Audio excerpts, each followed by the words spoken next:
पिछले 12 सालों से मैं भारत में किसी को ढूंढ रहा हूँ जो मेरी आवाज़ सुन सके। मैं उससे अपने दिल की बात करना चाहता हूँ। मैं मैसेज लेकर आया हूँ भगत सिंह, राजगुरु, सुखदेव का। कोई मुझे सुन पा रहा है? इसका मतलब ये मुझे सुन पा रहा है। मैं अभी आता हूँ तुम्हारे पास। कौन हो तुम? डरो मत, तुम राजगुरु भगत सिंह और सुखदेव को तो जानते ही होगे। भगत सिंह, सुखदेव, राजगुरु, वो जो फांसी पर लटक गए थे वो? हाँ, मैं उन्हीं तीनों का परम मित्र हूँ। उनका कौन सा दोस्त? मैंने तो इतिहास में नहीं पढ़ा। हाँ, तुमने इतिहास में मेरे बारे में नहीं पढ़ा होगा, क्योंकि मैं उन तीनों के लिए सीक्रेटली काम करता था। वो जब कानपुर आते थे ना हमला करने के लिए अंग्रेज़ों पर, उनके ठिकानों पर, तो मैं सीक्रेटली उनकी मदद किया करता था। उनकी फांसी से पहले ही मैं अपनी जान गंवा बैठा था। हाँ, ये हो सकता है। मैं बस इतना जानने आया हूँ कि अभी कुछ दिन पहले ही रिपब्लिक डे गुजरा है, तो मैंने सोचा जाकर देख कर आता हूँ अपना भारत कैसा है। अब तो भारत में सब लोग मिलजुल कर रहते होंगे, बड़ा खुशहाली से, सब भाईचारे से रहते होंगे। सारी जातियाँ एक दूसरे को बिल्कुल परिवार मानने लगी होंगी, सारे धर्म एक दूसरे को परिवार मानते होंगे। किसी एक को तकलीफ होती होगी तो दूसरे राज्य से इंसान खिंचा चला आता होगा उसकी मदद करने के लिए। सरकारें तो अपनी जनता को बिल्कुल परिवार मानती होंगी।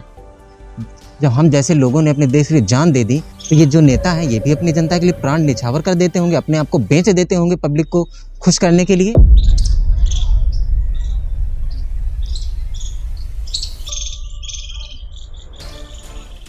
नहीं, ऐसा तो नहीं हो रहा। क्या? इतिहास में तो मैंने पढ़ा है सारे धर्म, सारी जातियां मिलजुल कर आपस में लड़ी थी और अंग्रेज़ों को खदेड़ दिया था। लेकिन उसके बाद कुछ सालों तक तो ठीक चला, लेकिन पिछले 10-15 सालों से ये देश पूरी तरह से टूट चुका है। सिर्फ धर्म ही आपस में नहीं लड़ रहे हैं, जातियां भी आपस में लड़ रही हैं। और सिर्फ जातियां ही नहीं, जातियों में भी टुकड़े हो चुके हैं। पंडित आपस में लड़ रहे हैं, दीक्षित अपने आप को बड़ा समझ रहा है, मिश्रा अपने आप को, ये आपस में लड़ रहे हैं, यादव आपस में लड़ रहे हैं, शूद्र आपस में लड़ रहे हैं। सबके ख्यालातों को आपस में मेंटली इतने तरीके से बांट दिया गया है ना कि लोग आपस में एक दूसरे कट मर रहे हैं। गाय को माता मानकर उनको बेचा जा रहा है। अपना देश मालूम है नंबर 2 पर हो गया है गाय का मांस बेचने में, जिसको माता कहा जाता है। लड़कियों के रेप तो ऐसे हो रहे हैं कि पूछो ही मत। खबर आती है, 2 दिन मामला सोशल मीडिया पे चलता है, फिर गायब हो जाता है, फिर से कोई रेप हो जाता है। क्या क्या ऐसी ऐसी घटनाएं हो गई कि पूछो ही मत। इतना बुरा हो गया? इतनी बुरी हालत तो अंग्रेज़ों के टाइम पर भी नहीं थी। इतिहास में जितना बुरा बताया गया है ना कि अंग्रेज़ों के टाइम पे लोगों को कोड़े मारे जाते, जितना बुरा किया जाता था, ये जितना बुरा तुम बता रहे हो इतना बुरा नहीं होता था अंग्रेज़ों के समय पे। मैं गवाह हूँ उस बात का। जबकि अंग्रेज़ों के आने के बाद तो उन्हें एजुकेशन यहाँ के लोगों को दी गई, उन्हें पढ़ाया लिखाया गया था, उन्हें इस काबिल बनाया गया था कि वो खुद फैक्ट्री में जाकर काम कर सकते थे, उनके कला को उभारा गया था।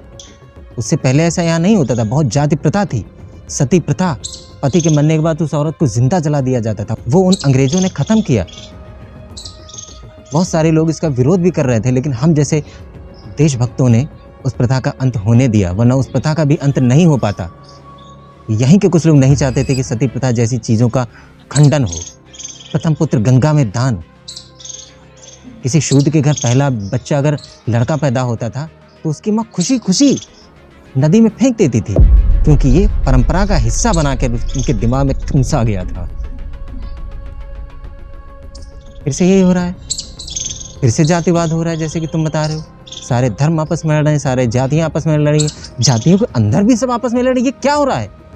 मैं भी जाकर भगत सिंह, सुखदेव, राजगुरु को बताता हूँ। ये बातें जाकर भगत सिंह, राजगुरु और सुखदेव को बिल्कुल मत बताना, उन्हें दिल को बहुत ठेस पहुँचेगी। ठीक है, नहीं बताऊँगा।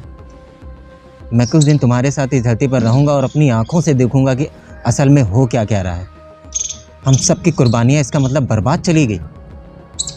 इससे अच्छा तो यही रहता कि भारत आज़ाद ही ना होता। एक नई गुलामी की जंजीर में कैद हो गया है अपना भारत। चंद लाख नेताओं को 130 करोड़ जनता उठाकर बाहर फेंक देना। जितनी सरकारें, जितनी पार्टियां, सबको बम से उड़ा दो। मैं, राजगुरु, सुखदेव, भगत सिंह यही तो करते थे। रातों रात न जाने कितने अंग्रेजों के ठिकाने उड़ा डाले। ऐसे तुम लोग उड़ा डालो, खत्म कर दो। दम नहीं है क्या? भारत की मर्दानगी खत्म हो गई तुम लोगों की। यहाँ की पढ़ी लिखी पब्लिक ऐसी मैनिपुलेट कर दी गई है। बचपन में जब पढ़ता था मैं सोचता था कि ये इतना महान देश है, इतना समझदार लोग रहते हैं यहाँ पे, फिर अंग्रेज़ों ने इसे गुलाम क्यों बना लिया, वो भी 200-300 सालों तक। आज जाकर मुझे समझ आ रहा है कि जब इतने पढ़े लिखे लोगों को गुलाम मानसिक रूप से बनाया जा सकता है तो उस समय तो इतनी शिक्षा भी नहीं थी, तो कितनी आराम से मेंटली गुलाम बना दिया गया होगा। मारने पीटने की ज़रूरत ही नहीं, मार पीट कर ज़्यादा देर तक गुलाम बनाया ही नहीं जा सकता। वहाँ से तो आक्रोश आंदोलन पैदा ही हो जाएगा। कोई मुझे मार पीट कर कैद रखे तो ज़्यादा दिन तक नहीं गुलाम बना पाएगा। कभी ना कभी तो मेरा दिमाग ख़राब होगा, फ्रस्ट्रेट होगा, क्योंकि उसमें पता रहता है ना कि मैं गुलाम हूँ। लेकिन मानसिक गुलामी ऐसी गुलामी है जिसमें इंसान को पता ही नहीं चलता कि मैं गुलाम हूँ। वही आज हो रहा है। चाहे जितना गलत हो जाए, लोगों को वही चीज़ इतनी सही तरीके से बताई जाती है कि वो इंसान को वही सही लगने लगता है। जितने रेपिस्ट, जितने बलात्कारी सब जीत रहे हैं चुनाव, बताओ।